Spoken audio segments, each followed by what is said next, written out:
అవుతుంది. Very very important. కొరటన్ భూమి గురించి ఈ మధ్యలో చూస్తా ఉన్నప్పుడు లాస్ట్ టైం ఒక లవ్ గురించి క్షమాపణ గురించి వాళ్ళని గుర్తు చేసుకున్నాం, అక్క చెల్లెల్ని.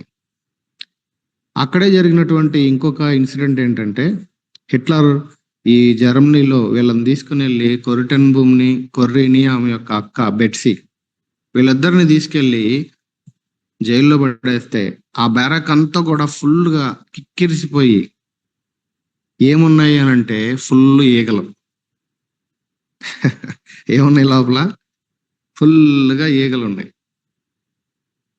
వాళ్ళ దగ్గర బైబిల్ లేదు, కానీ అప్పటికే వాళ్ళు తెస్సలోనికలో చదివినటువంటి ఈ ప్రతి విషయమందును కృతజ్ఞతాస్తుతులు చెల్లించుడి అనేటువంటి ఈ మాట వాళ్ళ హృదయాల్లో ఆల్రెడీ చదివింది వాళ్ళకి జ్ఞాపకం ఉంది.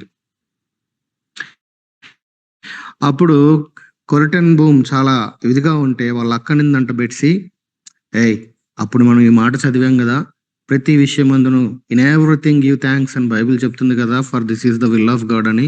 కాబట్టి మనము దేవునికి కృతజ్ఞత చెప్పాలి ఈ యొక్క దీన్ని బట్టి అని అంటే, ముందు కొంచెం ముభావంగా ఉన్నప్పటికీ తర్వాత అవును కదా అని వీళ్ళిద్దరూ దేవుడికి థ్యాంక్స్ చెప్పడం మొదలు పెట్టారంట. వాళ్ళు అక్కడ ఉన్నటువంటి ఆ యొక్క గడిపినటువంటి రోజుల్లో అక్కడ ఎవరైతే బయట సెక్యూరిటీగా ఉంటారో వాళ్ళ దగ్గర నుంచి ఎలాంటి ఆటంకాలు లేకుండా లోపల అక్కడ వాళ్ళకి బైబిల్ అధ్యయనాలు, ప్రేయర్స్ మీటింగ్స్ ఎందుకు జరిగినాయి? ఎందుకంటే అక్కడున్న ఆ విస్తారమైనటువంటి ఈగలను బట్టి వాళ్ళు అక్కడ ఉండలేక వాళ్ళు పోయి బయట నుంచి ఉంటున్నారు. సో వీళ్ళకేం దొరికింది లోపల?